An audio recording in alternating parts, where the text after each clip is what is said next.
સૌ ભક્તગણોને મારા સુજ્ઞા મહેતાના જય શ્રી કૃષ્ણ.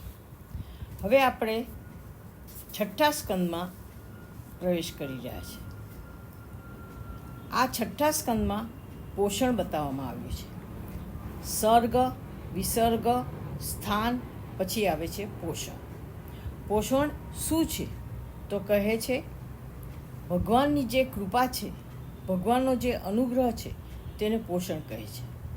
એટલા માટે કે આપણા બધાનું પોષણ ભગવાન જ કરી રહ્યા છે પોતાની કૃપા દ્વારા.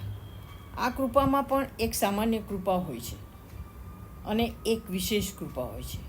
જેમ કે બધા પ્રાણી એક સ્થાન પર જીવી રહ્યા છે, દરેકને હવા, પાણી વગેરે મળી રહ્યું છે. આ ભગવાનની સામાન્ય કૃપા છે જે બધા પર હોય છે અને સમાન રૂપે હોય છે, પરંતુ અનુગ્રહ વિશેષ વાત છે. ગ્રહ અર્થાત પકડવું. જ્યારે કોઈ વિશેષ રૂપે ભગવાનને પકડે છે ત્યારે તેના પર ભગવાનની જે કૃપા થાય છે તેને અનુગ્રહ કહે છે. રાજા પરીક્ષિતે જ્યારે નરકોનું વિસ્તૃત વર્ણન સાંભળ્યું કે કોને કયા નરકમાં જવું પડે છે, કયા પ્રકારનું દુઃખ થાય છે, તેના મનને દુઃખ થયું. ત્યારે તેઓ આપણા કલ્યાણ માટે પૂછે છે, આ અનેક નરકોની પ્રાપ્તિથી મનુષ્ય પોતાને કેવી રીતે બચાવી શકે? મનુષ્ય પાપ તો કરતા જ રહે છે, તેથી તેનાથી છુટકારો મળે એવો કોઈ સારો ઉપાય મને જણાવો. આ પ્રસંગ બહુ સુંદર છે, આપણા માટે બહુ અગત્યનો છે. સુખદેવજી કહે છે, પરીક્ષિત, અત્યારે આપણે જે વ્યવહાર કરીએ છીએ તે આપણા પૂર્વ નિવાસનાઓના વંશમાં થઈને કરીએ છીએ. તેમના પર આપણું કોઈ નિયંત્રણ નથી, તેથી આપણે પાપ કરતા રહીએ છીએ. પરંતુ પાપનું પ્રાયશ્ચિત પણ કરવું જોઈએ. પ્રાયશ્ચિતનો અર્થ શું છે? પ્રાયઃ અર્થાત તપ કરવો અને ચિત્ત અર્થાત સંકલ્પ કરવો. અર્થાત પૂર્વે જે અનુચિત કામ કર્યું છે તેના માટે પોતાને દંડ આપવો અને પોતાની શુદ્ધિ માટે એવો સંકલ્પ કરવો કે ફરીથી આવી ભૂલ નહીં કરું. માત્ર ભૂલનો સ્વીકાર કરવો એટલું જ પર્યાપ્ત નથી. ઘણા લોકો સ્વીકાર કરે છે અને તેના બાદ ફરી તેવા જ કર્મ કરે છે. પરીક્ષિત રાજાએ કહ્યું, ભગવાન, આપના ઉત્તરથી મને સંતોષ થતો નથી. કેમ કે જોવામાં આવે છે કે લોકો પ્રાયશ્ચિતો કરી લે છે, પરંતુ બાદમાં ફરીથી પાપ કર્મ કરે છે.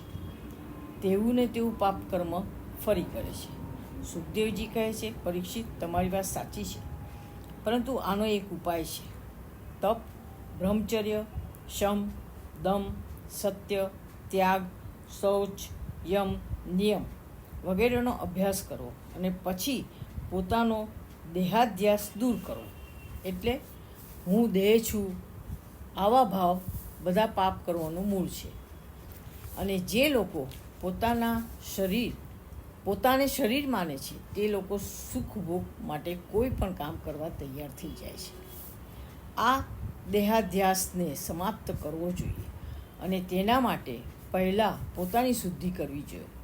પરંતુ કેટલાક લોકો આવા પણ હોય છે, તે કહે છે, આટલો પ્રયત્ન તો મારાથી થશે નહીં.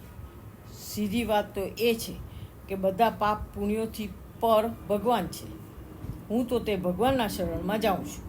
આ પ્રમાણે તે ભગવત પરાયણ થઈ જાય છે. કોઈ મહાન પાપી કેમ ન હોય, પરંતુ જો તે ભગવાનનો આશ્રય લે તો તેને બીજું કંઈ કરવાની જરૂર નથી. અહીં તેનું એક દ્રષ્ટાંત પણ આપવામાં આવ્યું છે. તો હવે આપણે જોઈએ અજામિલનું ઉપાખ્યાન, એટલે કે અજામિલની કથા. કાન્યકુબ્જ નામના નગરમાં રહેતો અજામિલ નામનો બ્રાહ્મણ અનેક પ્રકારના પાપો કરી ગુજરાન ચલાવતો હતો. તે પહેલાં મંત્રવેત્તા, સદાચારી અને પવિત્ર હતો. પણ એક દિવસ વનમાં શૂદ્રને વૈશ્યા સાથે કામ ક્રીડા કરતા જોઈ તેનું મન બગડ્યું. અજામિલ પેલી વેશ્યાને પોતાને ઘેર લાવી રહેવા લાગ્યો. તે હવે વધારે પાપાચાર કરીને પોતાનું ગુજરાન ચલાવતો હતો. એક દિવસ અજામિલ જંગલમાં શિકાર કરવા ગયો કે તેના ઘેર કેટલાક સાધુઓ આવી ચડ્યા. પેલી વેશ્યાબાઈઓએ સાધુઓને ભોજન સીધું આપ્યું, એટલે તે અજાના ઘરની રસોઈ કરી સાધુઓ જમ્યા. થોડીવાર બાદ અજામિલ ઘેર આવતા પેલી બાઈએ અજામિલને પ્રણામ કરવા કહ્યું. અજામિલે સાધુઓને પ્રણામ કર્યા, એટલે સાધુઓએ તેની પાસે દક્ષિણા માગી. ત્યારે અજામિલે કહ્યું, તમારી પાસેનું હું લૂંટી લેતો નથી, એ જ તમારી દક્ષિણા છે. સાધુએ વિચાર્યું કે આપણે આ ઘરનું અન્ન ખાધું છે, તેથી તેનું કલ્યાણ કરવું જોઈએ. પેલી બાઈ સગર્ભા હતી, એટલે સાધુએ કહ્યું, તને જે પુત્ર થાય તેનું નામ નારાયણ રાખજે, આ અમારી દક્ષિણા છે. આમ કહી સાધુઓ પોતાને માર્ગે ચાલ્યા ગયા. અજામિલે પોતાના પુત્રનું નામ નારાયણ રાખ્યું. અજામિલને તેનામાં બહુ પ્રેમ હોવાથી તે વારંવાર નારાયણ નારાયણ બોલતો હતો. તેને નારાયણના નામની ટેવ પડી ગઈ. અજામિલનું આયુષ્ય બાકી હતું, છતાં યમદૂતો તેને લેવા માટે આવી પહોંચ્યા. યમદૂતોને જોઈ અજામિલ ભયથી નારાયણ નારાયણ કહીને પોતાના પુત્રને બોલાવવા લાગ્યો. અજામિલના મુખમાંથી નારાયણનું નામ સાંભળી પ્રભુના પાર્ષદો ત્યાં આવી પહોંચ્યા ને તેમણે અજામિલને પાશ વડે બાંધતા યમદૂતોને અટકાવ્યા. યમદૂતોએ કહ્યું, ધર્મરાજાની આજ્ઞાને આડે આવનારા તમે કોણ છો? કોના દૂત છો? ક્યાંથી આવો છો? અમને શા માટે રોકો છો? પછી પાર્ષદોએ હસીને કહ્યું, ધર્મનું તત્વ અને લક્ષણ શું છે? શિક્ષા કયા પ્રકારે કરાય? કયો અપરાધ કરનાર મનુષ્ય શિક્ષાપાત્ર હોઈ શકે તે અમને કહો. યમદૂતોએ કહ્યું, વેદમાં જેની આજ્ઞા કરી છે તે ધર્મ છે, અને જેનો નિષેધ કર્યો છે તે અધર્મ છે. વેદ એ સાક્ષાત નારાયણ છે. વેદ નારાયણે ગોઠવેલા મનુષ્યના કર્મના 14 સાક્ષીઓ મનુષ્યના પાપ કર્મો જુએ છે.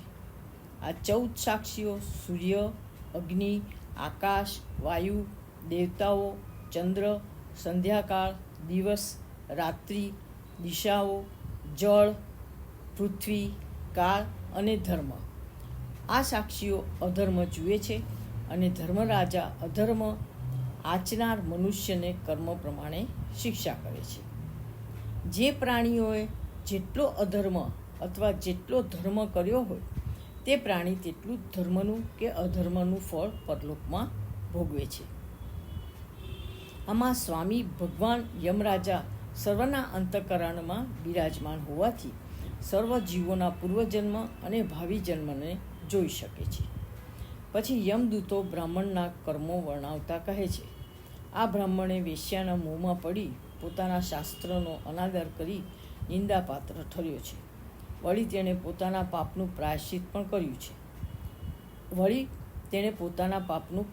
પણ કર્યું નથી. માટે અમે તેને યમરાજા પાસે લઈ જઈશું. આ સાંભળી વિષ્ણુદૂતો બોલ્યા, આ અજામિલે પરાધીન અવસ્થામાં પણ શ્રીહરિના નામનું ઉચ્ચારણ કર્યું છે. અજામિલે, હે નારાયણ, તું આવ, આમ ભગવાનના નામનું ઉચ્ચારણ કર્યું. તે જ સમયે તેના સર્વ પાપનું પ્રાયશ્ચિત થઈ ગયું. પાપી લોકો માટે અજાણતા પણ લેવાયેલા ભગવાનનું નામ સર્વોત્તમ પ્રાયશ્ચિત છે. આમ કહી ભગવાનના પાર્ષદોએ અજામિલને યમદૂતોના પાશમાંથી છોડાવ્યો. અજામિલે વિષ્ણુદૂતને પ્રણામ કર્યા, એટલે તેઓ અદૃશ્ય થઈ ગયા. અજામિલે યમદૂતો વચ્ચે થયેલો ધર્માલાપ સાંભળી ભગવાન વિશે તત્કાળ ભક્તિવાળો થયો.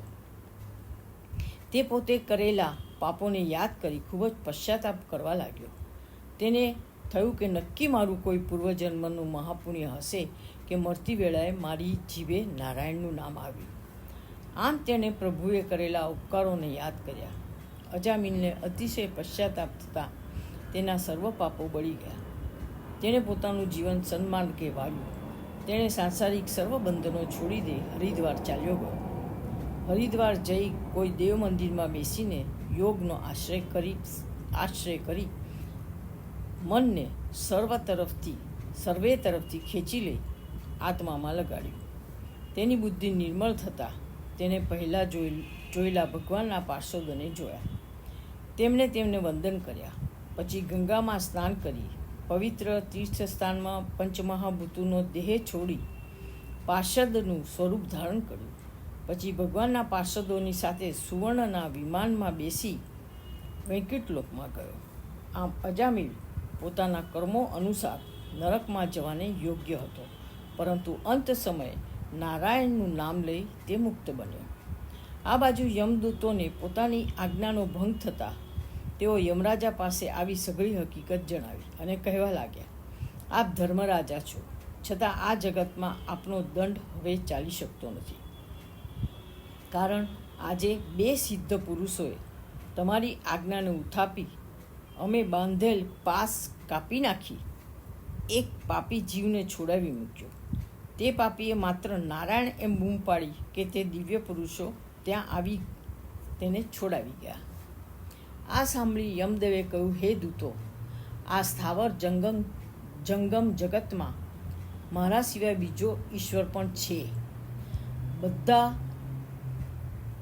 બીજો પણ નહીં, એક જ ઈશ્વર હોય છે, એટલે કે મારા સિવાય બીજો ઈશ્વર છે. આ બધા લોકો તેના વચનને અનુસરીને જ વર્તે છે. તેમની લીલાને કોઈ સમજી શક્યું નથી. ભગવાને જે ધર્મ રચ્યો છે એને અમે 12 જણા બ્રહ્મા, નારદ, શંકર, સનતકુમાર, કપિલદેવ, મનુ, પ્રહલાદ, જનક રાજા, ભીષ્મ પિતામહ, બલિરાજા, સુખદેવજી અને હું જાણી શકીએ છીએ. જેને જાણી પ્રાણી મોક્ષ પામે છે. આ લોકમાં મનુષ્ય માટે ભગવાનનું નામ સ્મરણ એ જ પરમ ધર્મ છે. હવે આપણે આગળ જોઈએ ઇન્દ્ર દ્વારા બૃહસ્પતિનું અપમાન. આગળ ઇન્દ્ર અને વૃત્રાસુરની કથા આવે છે. એકવાર ઇન્દ્રદેવે અભિમાનના કારણે ગુરુ બૃહસ્પતિનું અપમાન કર્યું.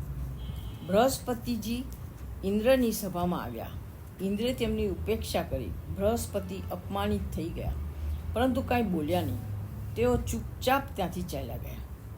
પછીથી ઇન્દ્રને સમજાવ્યું કે મેં ભૂલ કરી નાખી. તેઓ ગુરુને ઘેર ગયા. ઘેર તે મળ્યા નહીં. ઇન્દ્રે તેમને શોધવા બહુ પ્રયત્ન કર્યો, પણ તે મળ્યા નહીં.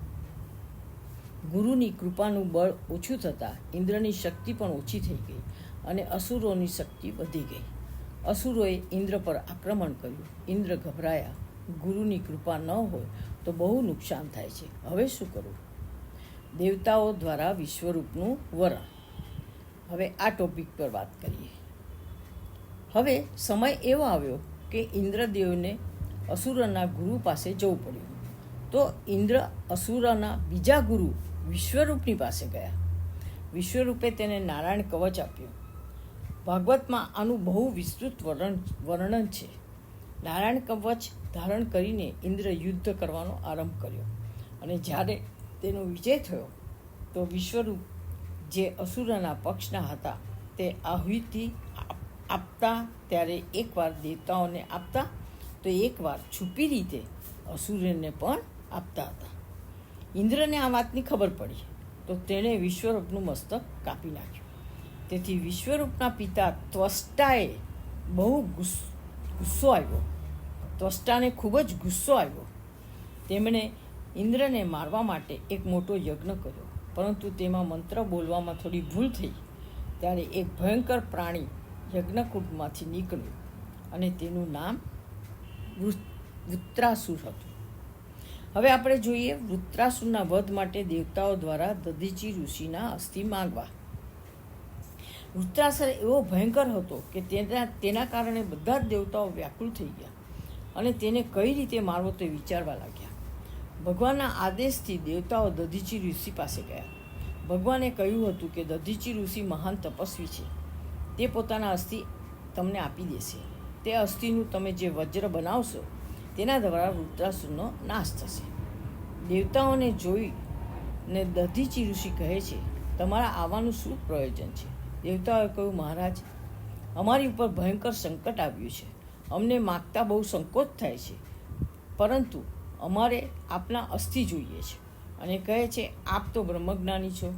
આપને એ જ્ઞાન થઈ ગયું છે કે આપ દેહ નથી, તો આ દેહના અસ્થિ અમને આપી દો તો શું ફરક પડે છે? આપ સંત છો. આપને અમારું સંકટ કેવું છે તેની જાણ છે. આ જગત બહુ સ્વાર્થી છે. દધીચી ઋષિ હસે છે અને કહે છે, તમારી વાત સાચી છે. આખરે જીવવાનો શું લાભ છે? સૌથી શ્રેષ્ઠ ધર્મ આ જ છે કે આપણું આ જીવન કોઈને અથવા સમષ્ટિના કામમાં આવતું હોય તો પાછી પાની ન કરવી. તેથી હું મારો દેહ ત્યાગ કરવા તૈયાર છું. દધીચી ઋષિનો ત્યાગ બહુ પ્રસિદ્ધ છે. એ સમાધિમાં ચાલ્યા ગયા અને દેહ ત્યાગ થઈ ગયો. તેમના અસ્થિઓમાંથી વજ્ર બનાવીને ઇન્દ્ર વૃત્તાસુર સાથે યુદ્ધ કરે છે. હવે જોઈએ વૃત્તાસુરની ભગવત ભક્તિ અને ભગવત પ્રાપ્તિ. ઇન્દ્રદેવ જ્યારે તેની સાથે યુદ્ધ કરે છે તો તે તેને એક બહુ વિચિત્ર વાત જોવા મળે છે. વૃત્તાસુરના હૃદયમાં જે ભગવાનની ભક્તિ છે તે ત્યાં પ્રકટ થાય છે. તે કહે છે, ઇન્દ્ર, તમે મને મારી નાખો. મારું મન ભગવાનમાં લાગેલું છે. ભગવાન માટે મારું મન વ્યાકુળ છે. વૃત્તાસુર ઇન્દ્રને કહે છે, ઇન્દ્ર, આ તો દુનિયા છે. એમાં હાર જીત, જીવવું મરવું બધું ચાલતું રહે. તમે મને મારી નાખશો તો પણ મને કોઈ ફરક પડતો નથી. હું ભગવાન સાથે જ છું. ઇન્દ્રદેવે આની ભક્તિ જોઈને વિસ્મિત થઈ જાય છે અને ત્યાં ભયંકર યુદ્ધ થાય છે.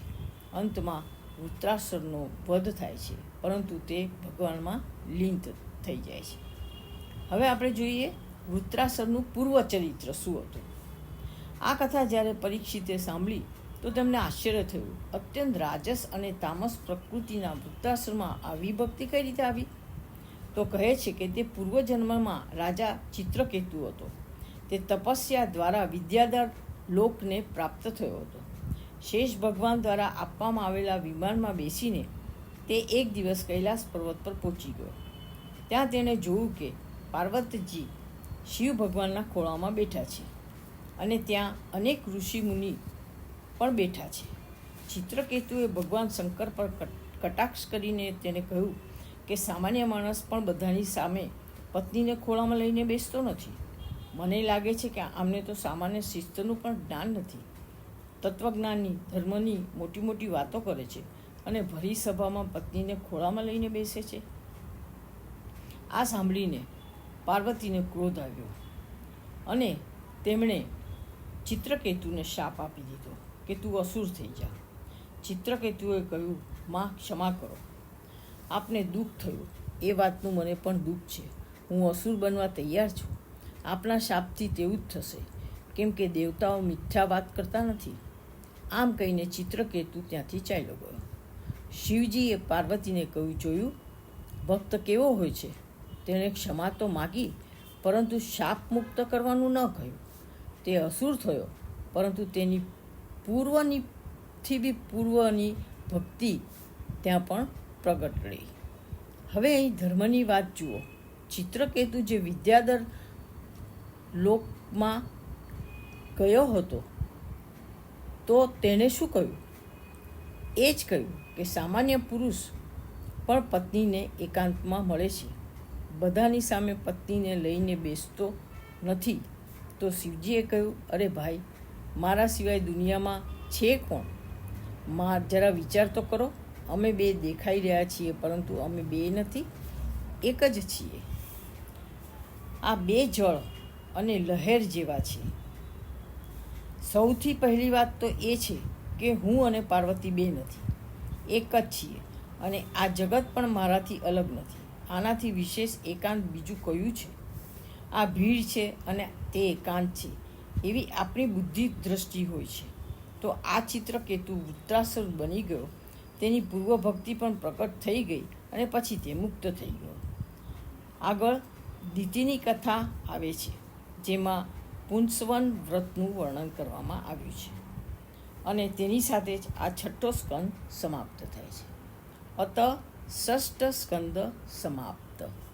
સૌને મારા જય શ્રી કૃષ્ણ.